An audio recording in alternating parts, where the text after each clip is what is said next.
Hi, this is Scott Garibay, and today we're going to talk about Dungeons and Dragons, and we're specifically going to talk about a situation where you're at a Dungeons and Dragons table, and you realize that you need the player character, but you need to lose the player. This is a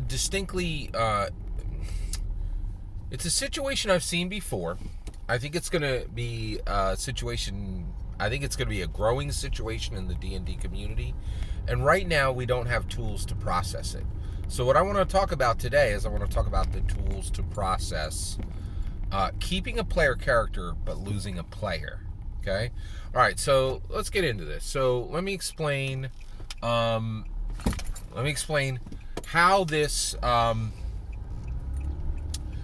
occurred in 2003 and how I would handle this today. So this was 19 years ago. I was in a Dancian Dungeons and Dragons campaign, and we were 10 months into the campaign. Okay, there were 5 players, and there was 1 dungeon master. So we've been playing for 10 months, and things were going really well. It was a great campaign. We played weekly.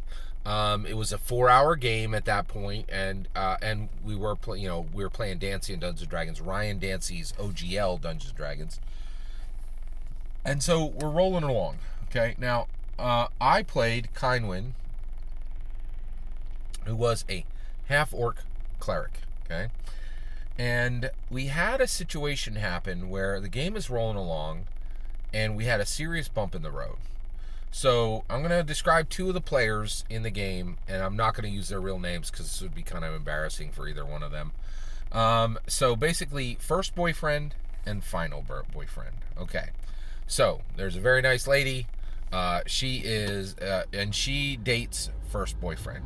She dates first boyfriend, and they break up 3 months into our game. She is not in the game. Just first boyfriend is in the game. But also, okay,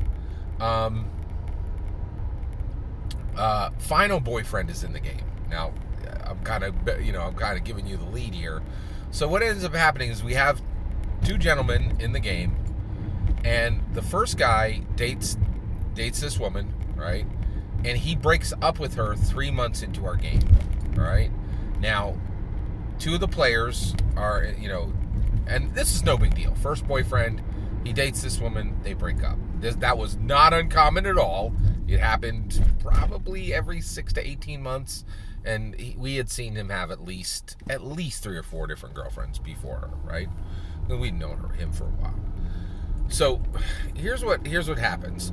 What's interesting is final boyfriend, he actually got a ride to the game with first boyfriend, but he was not dating this girl, after. So what ends up, first boyfriend dates the woman, breaks up 3 months into our game. Okay, 3 more months pass, and that's when something unusual happened. And the unusual thing that happened was that final boyfriend, a player at our table, starts dating. Hold on. 6 months. So here's the timing. 3 months into our game, he breaks up. First boyfriend breaks up. 6 more months pass. This is 9 months into our game. Okay, and final boyfriend starts dating this same girl, right? The same lady. She was an adult. This was, 2003. I'm 33 years old, and everybody we're talking about is between 25 and 35, okay? All right. So here we go. So basically, final boyfriend starts dating this person 6 months after after first boyfriend had broken up with her. So immediately we start to sense some tension at the table, right? And the tension is coming from first boyfriend. He starts talking about it before and after the game and saying, hey, and there's some jokes, and everybody's like, oh yeah, that's a little awkward. But first boyfriend's like, okay, hey, listen, this is 9 months in, and like week 1 after the dating starts with final boyfriend, and by the way, that guy is married to her now, right? Like, yeah. Okay.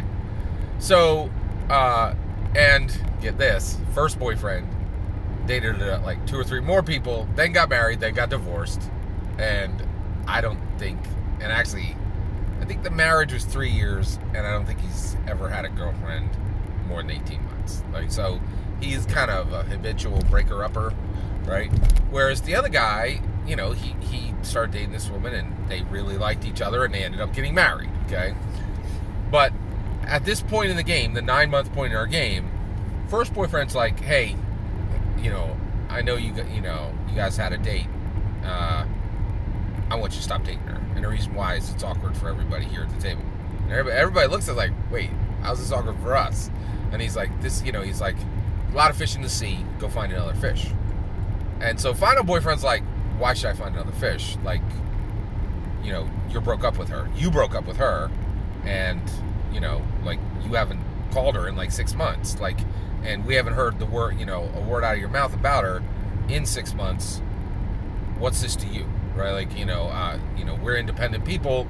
We have a friendship, but I'm asking you to be gracious and just allow me to move forward with this relationship. So first boys are like, this ain't cool, man. Like, you're breaking the bro code, right? Like, this is 2003, you know. So everybody at the table is kind of really awkward with this conversation happening at the table, but this is where it's happening, right? Like, and the reason why is this is where we see each other the most, right? So it gets weird. It just gets, you know, it gets weird, right? So all of this gets to the point where at the 10-month point, what had happened was first boyfriend, you know, he's playing in the game, and final boyfriend's playing in the game, and first boyfriend has a player character, Haldro, the human paladin. Okay. Final boyfriend, right, has an elf bard. First boyfriend, Haldro, the human paladin, has a holy avenger. Okay. At this point, we come across an instrument of the bard. Right, everybody gets really excited, and you know, and the dungeon master says to, you know, final boyfriend, hey, you know, what do you do? And final boyfriend says, you know, I look down, you know, at the chest, and I just take a minute because I'm so stunned by finding, you know, this special instrument. And Haldro says, thank you, I will take that. And Haldro walks, you know, first boyfriend says, I'm taking the instrument of the bard. I'm using, you know, final boyfriend's hesitation, and I'm physically taking it. Everybody at the table's like, what? What happened? Right? And everybody's like, hey, you know, you need to give that to final boyfriend over there. He's an elf bard. That's an instrument of the bard. He needs it. And Haldro's like, and actually, first boyfriend is like, I'm going to sell it, and then I'm going to get myself a helm of brilliance. Right? And we're like, wait, whoa, hey, man, like, chill, right? So at this point, we realized we got a problem, and we did. We had a big, big problem. And actually, the dungeon master just shuts the entire game down, right? And like, because the dungeon master realized we had a huge problem. It had nothing to do with the player characters. It had everything to do with the players, right? So first boyfriend's being a jerk, right? And the reason why it was shut down was we kind of had a rule that if a player rolled dice against another player, we would shut the entire game down, and there was a discussion in before the next week would roll up. It happened once or twice before, and we'd actually seen other players out. And basically, whenever this happened, when players were rolling against other players, we generally handle this by one of the players would be out. Now, here's the problem. So the next week, a big conversation happened, and we said, okay, you know, and we're like, hey, we got to get rid of first boyfriend. And the reason why, his first boyfriend is being a jerk to final boyfriend. Now, we didn't know at the time that he would be the final boyfriend. You know, I'm just, you know, keeping the titles clear so I can tell the story clearly. Thanks for your patience. All right. So we're like, we need to get this person out. Like, we need to get this gone, right? And, but then one of the other players said, but we need Haldro. And we're like, yeah, you're right about that. We got a major quest underway here. And Haldro is mechanically built excellently, but he is also narratively built excellently. Haldro was a human paladin who worshipped Pelor, right? And we would roll into, you know, and he threw it down, right? It was a very strong build, right? But Haldro also would really smooth a lot of things when we would roll into a village. You know, he would pray to Pelor. He would like kind of encourage people there with his powers. He did a really great job narratively and mechanically. And we're all like, we really need this character, right? So the player's like, hey, Dungeon Master, can you, let's ask, First Boyfriend to leave, and then can you run Haldro as an NPC? And Dungeon Master goes, no, heck to the no. That Haldro was built by First Boyfriend, man. That's not cool. I can't just, run Haldro as an NPC, right? Like that player character literally belongs to that player, right? And we're all like, oh man. So what we did was we the night we asked everybody to come for pizza at a local pizza parlor, brought the whole group together, and we said, hey, we're really sorry, First Boyfriend. We've really appreciated your time in the game, but this whole Instrument of the Bard thing, we think you're really being unfair to Final Boyfriend here, and you out. We all, and unanimously, we are asking you to leave. So you do not have a seat at the table tomorrow. This was like a Friday. We played on Saturday. And he was very upset, right? And it was not great, but we all felt, hey, we're 10 months in. This game is going really well. We're spending 4 hours a week on this, right? And the reality is he is making personal choices with his player character. He's metagaming. He's being unfair to another player, and we gotta kill this, right? So I think we were 100%. I think we handled it exactly the way it needed to be handled, except for the player character, right? So how do you handle this today? Back in 2003, we had no idea what Dungeons and Dragons was going to grow to be and how incredibly important player characters are, right? So the way I would handle this today, right? If the same situation happened today, and I was a player, I would say, okay, hey, listen, we want you gone, but we also want Haldro. You created Haldro. Haldro is yours. We want it, right? And the way I would handle this is I would say, we know this is incredibly uncomfortable for you, but we're asking you to give us Haldro as your player character, and we want you to give it to any one of us as a player, and then we will give that to a new player that we bring into the group, right? Now, almost certainly that would be refused, right? So the way I would handle this now is, what is the value of a player character, right? And to me, the real thing, I think everybody realizes this now. Here's my take, right? There are everybody playing Dungeons and Dragons at this point. I would say not everybody. The majority of people playing Dungeons and Dragons at this point, they got some cheddar. And the reason why is, ain't nobody,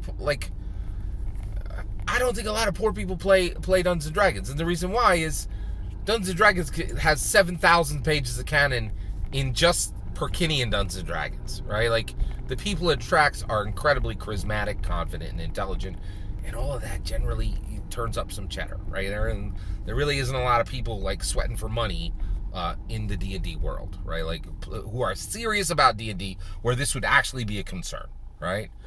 So the reality is, I would say the value right now is that every player at the table would say, we understand, this is your original content, you created Haldro, and you're upset, we get it, you don't want to give Haldro to us, we really want Haldro, and we want to give Haldro to a new player that we're going to bring in, and we're going to finish our campaign with Haldro, because we want your player character, but we don't want you anymore, right? We understand this is incredibly difficult and hard to hear. We give you our sympathy, and we also are going to give you $100 each. And so that, to me, is the correct value of a player character today. I think tables should be willing to pay $100 per player and $100 from the Dungeon Master. So that would have been, $600 being given to get Haldro. Now, even back in 2003, when I was 33, I had $100. I had single magic cards that were worth $100, right? Even back then, I could have done this. I certainly could do this now, right? And so, one, I think that should be what should be offered. And so, and like, hey, people are going to be upset, but $600 is $600, and most people, I think, would be honored to receive $600 for their labors in creating a Dungeons and Dragons, a mechanically and narratively powerful Dungeons and Dragons character. Also, let's say that not everybody around the table, and we are in a little bit of a different time now, right? Then I think the dungeon master should be willing to put up all the money if they have it, right? And if there's even one single player who's going to have a hard time making that, putting that C note up, right? Now, I will say this. If it's a great campaign and it's a great player character, I would go as high as 200 per player. But beyond that, it's simply too much. I don't think it's warranted at this point. So that is the value of what a player character is today, in my humble opinion. And that is how you handle a situation where your group needs the player character, but needs to get the player gone, right? Very uncomfortable conversation. No, that's okay. This is Dungeons and Dragons, right? Like, it's not Dungeons and Doilies. And we're certainly not afraid of red dragons, and we're not afraid of hard conversations. In my opinion, that's how you keep a player character, okay, and get rid of the player. What do you think? How would you go about the same thing? How would you go about keeping a player character, but getting the player gone? I'd love to hear your thoughts. Let me know in the comments below. Please consider liking and subscribing, and have a wonderful millennium.